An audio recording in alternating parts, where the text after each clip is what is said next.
Welcome to Northwest Newsweek. I'm Leanne Evans. On Monday, Senator Lynn Beyak fired back at Conservative leader Andrew Scheer.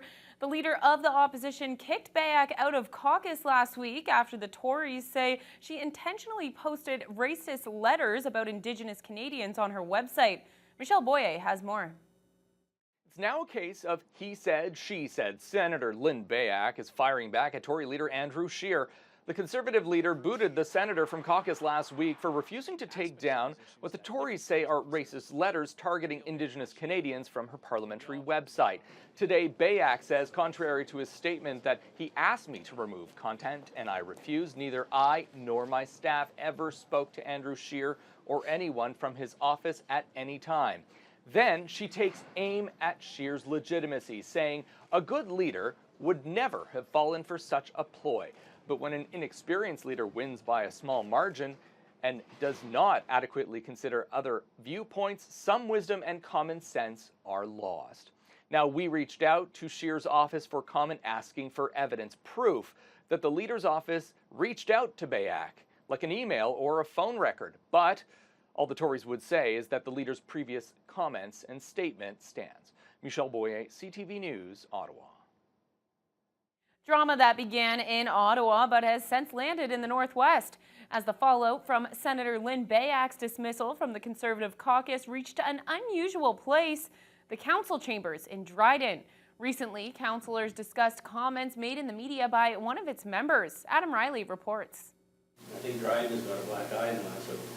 Unusual words for a council meeting in Dryden, but that was the case Monday night as members discussed a controversy involving one of their own. Last week, when embattled Senator Lynn Beyak was expelled from the Conservative caucus over a refusal to remove several racist posts from her Senate webpage, her son, Councillor Nick Beyak, defended her in national media, unleashing a tsunami of online vitriol aimed at not just the senator and the councillor, but also upon the city. I was speaking as the son of Senator Beyak and not a councillor of the city of Dryden. And if people want to take that to these views are indicative of what the council of the city of Dryden thinks, you know, I can't control that. I said what I believe is right, and I would say it again tomorrow. Several councillors offered their thoughts on the situation. Roger Valley made it clear he disagrees with Beyak's views, but instead of challenging him, opted to provide advice about public life, saying you can never step away from your councillor hat. But we cannot think that we can just go make comments that won't be attributed to us personally, to the city of Dryden. And in all my time in public life, especially when I served the city of Dryden, what I don't boast is that I never hurt the city. Beyak's biggest opposition came from Councillor Mary Trist, who over the weekend tweeted, "As a Dryden resident, educator, and city councillor, I do not condone the comments made by Senator Beyak or her son regarding residential schools. Their words have no place in 21st century Canada. Hashtag not speaking for this Canadian." I guess my concern too was that I noticed there were a number of people online and social media questioning whether the city and city council, I should say, felt that way. And I felt it was important that I said, no, I don't. In addition to being a councillor, Beyak also owns a pair of businesses in the Northwest, Sunset Ford in Fort Francis and Dryden GM. Online, there have been calls by some to boycott those businesses.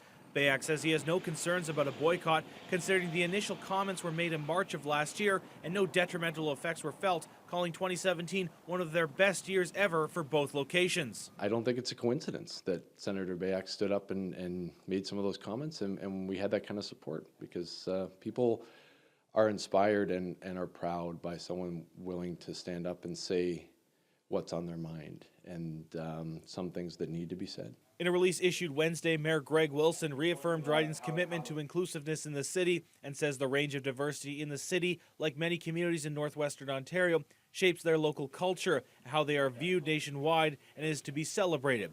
Adam Riley, TBT News. Meanwhile, several First Nations groups are speaking out. In a letter from Grand Council Treaty Number 3, Chief Francis Kavanagh apologized and says he's deeply disturbed by the comments made by Beyak. The letter goes on to say Treaty 3 and its leadership will be monitoring his comments in the media in an effort to prevent any mental or emotional harm from being inflicted. And the Anishinaabe Nation is calling for Senator Lynn Beyak to resign, as a website has been created. You see it here, beyakresign.ca. The site provides information on the senator and has an e-petition for visitors to sign to call on her resignation. Both Nan and Grand Council Treaty 3 have been calling for Beyak's resignation since March of last year, when she first made headlines about her comments on the residential school system. Ontario's Special Investigations Unit will not lay charges against a police constable in connection with injuries inflicted on a man he was trying to arrest in Pekanjikam 2 years ago. The 43-year-old complainant was diagnosed with a dislocated elbow and possible hand injuries. This after being arrested at the local dump for impaired driving in October of 2016.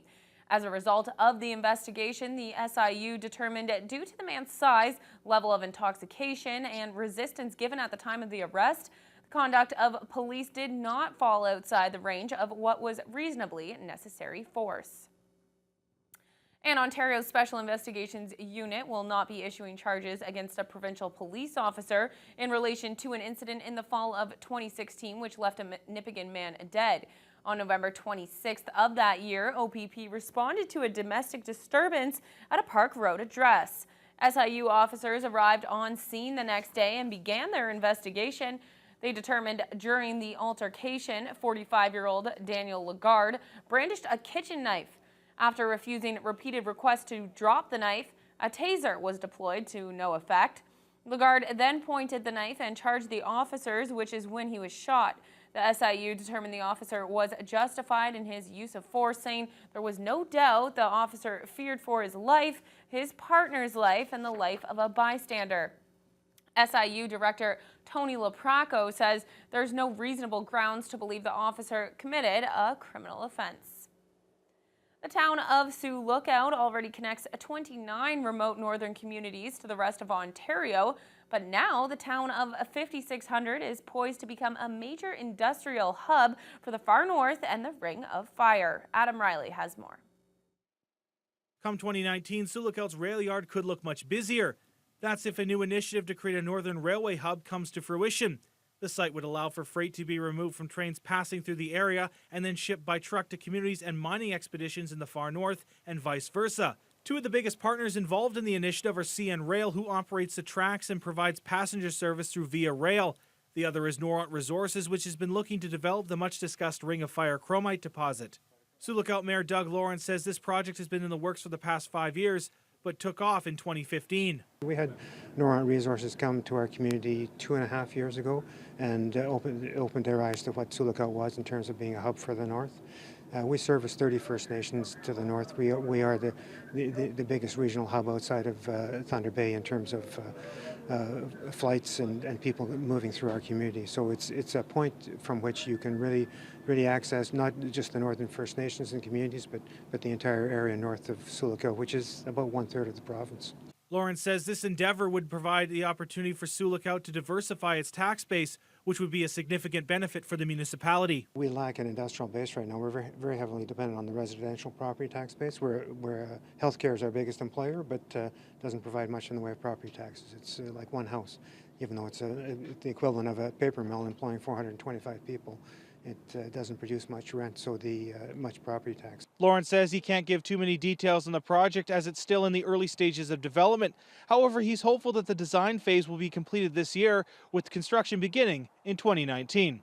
Adam Riley, TBT News. The Dryden Regional Health Center is going through some major turbulence as we enter 2018. They're facing an issue that's common across hospitals in the north and a critical failure for a key piece of medical infrastructure. The hospital, like many throughout the region, is over capacity. As of Tuesday, the facility had 52 patients occupying a space built for 41, according to CEO Wade Penchnak. He fears it could get worse as the current flu strain has not yet hit the community. In addition to capacity issues, the hospital is also facing issues with the possibility of purchasing a new CT scanner well in advance of their initial goal. Last year, the hospital began fundraising the $1.2 million to replace the aging machine. However, due to the extreme cold, it's been a bit tough. We don't have all the information right now, and we have some technical professionals coming in. Hopefully tomorrow they'll be on site along with our insurance company, and we're going to get a fulsome assessment where we are right now. It's an essential tool for our services here, so we have to replace it. So with whatever cash that we have, we'll, if we have to replace it, we'll utilize that cash and finance the rest. So far, the hospital has raised just over $600,000 with a further $200,000 anticipated from future fundraisers. Pensionac says in the meantime, the hospital is working with the diagnostic imaging departments in Sioux Lookout and Kenora to facilitate CT scans while they work on a solution. Well, we're going to take a short break, but coming up next, construction is set to begin on a new spay and neuter clinic in the Northwest. That will help control the pet population at a reasonable price.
The Thunder Bay and District Humane Society will begin construction on a new spay and neuter clinic this week. The roughly $500,000 project will also see the addition of several dog kennels to help deal with capacity issues. Carlisle Facette has more.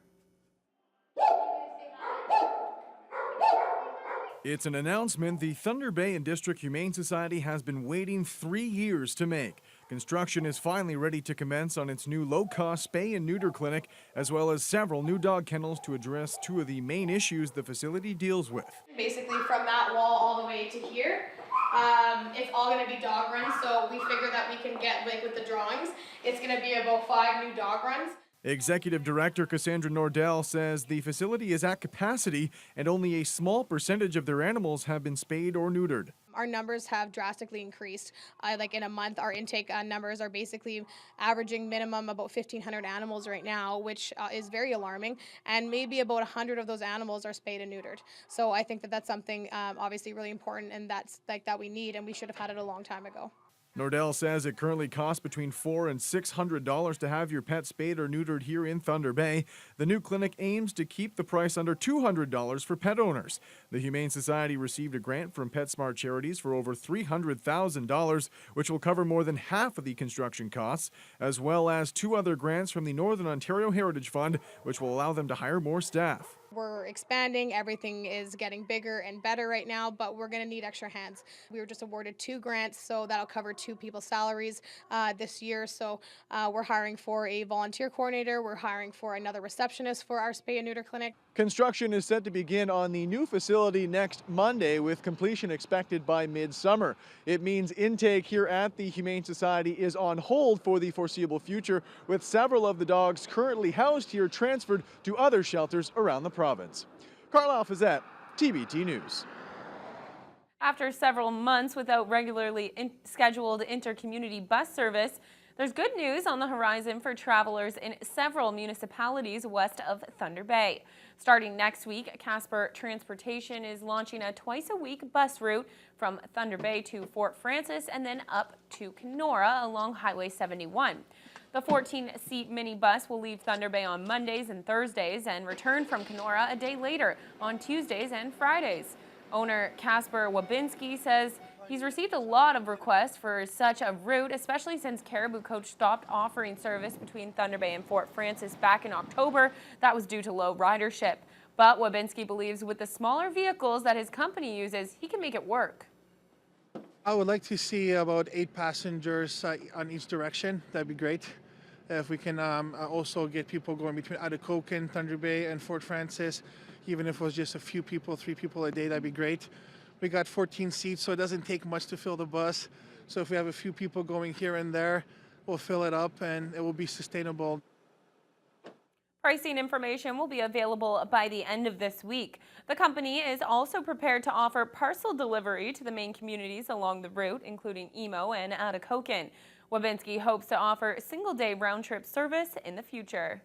And as one bus company expands, another longtime company in Thunder Bay has gone out of business.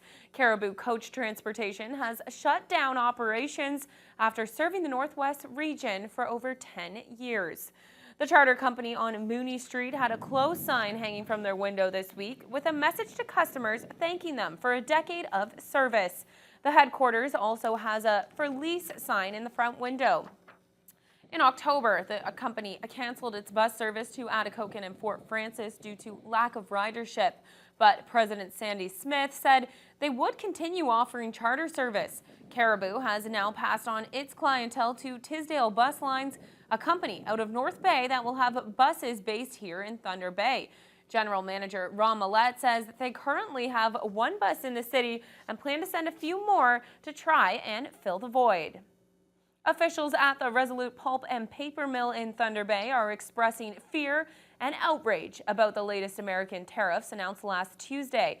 First, it was softwood lumber, and now the U.S. Commerce Department has announced preliminary tariffs on newsprint from 25 plants across Canada.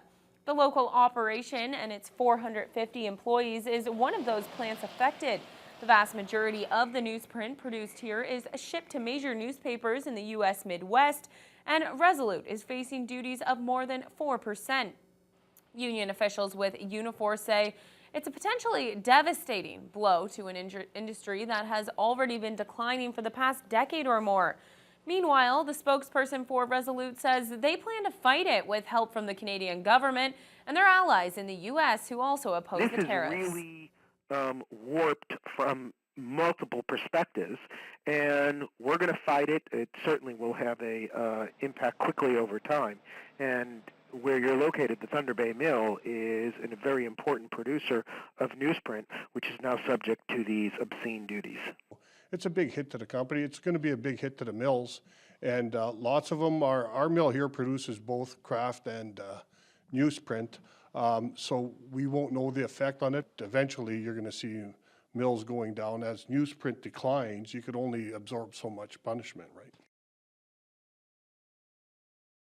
The softwood tariffs are expected to cost Resolute about $190 million this year, and this new tariff on newsprint could add another $45 million to that total. Meanwhile, Marathon's new supportive housing complex is well underway towards completion. While the building is under construction, several other municipalities in the Northwest are watching and they're taking notes. By next September, the $10 million 35-unit facility will be finished and open for residents. As a supportive housing facility, it'll help those who are seeking long-term care but just need a little help in their daily active living. In nearby Terrace Bay, that community has opened up a dialogue with the contractor CGV Developments. So far, 2 designs have been shown to the public, with a third currently in development. Mayor Jody Davis says many residents like what they've seen so far. However, there needs to be more thought put into the project. Bottom line on this is what can the community afford? There would be certainly a long-term debenture of several millions of dollars over a period of time, and what the market would really afford. So we have to look at really what do our citizens want and need, and that qualifies for supportive housing. We don't want to compete directly with our business apartment owners. Communities in the Thunder Bay District will be paying a little less for social services this year. This after the area DSAB approved a budget with a slight increase in spending, but a dip in the levy to municipalities. This year's DSAB budget will be $106 million. It's about $7 million more than last year. However, the levy, which is the local amount local municipalities pay to the board, is down about $700,000. DSAB Administrator Bill Bradica says part of that is due to provincial money that unexpectedly became available for childcare in Ontario Works. So with Ontario Works, the province will now be paying for 100% of the financial benefit costs for clients. Also, there's some new programs that were announced last year that will start this year, including the Home for Good program. Also, the early on program from the province. The DSAB will now become responsible for administering that. Additionally, there's some expansion dollars for childcare that are being provided as well. This year's DSAB budget will also include around $3.6 million for capital upgrades. Bradica says some DSAB housing projects are nearly 60 years old and will receive improvements like new windows and ventilation systems. Another break, but up next, the president of Confederation College says it's time to call it a career. Stay with us.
Confederation College will soon be looking for a new leader. Current president Jim Matter announced this week that he will be stepping down at the end of the year. It's a position that he's held since 2011. Corey Nordstrom has the story.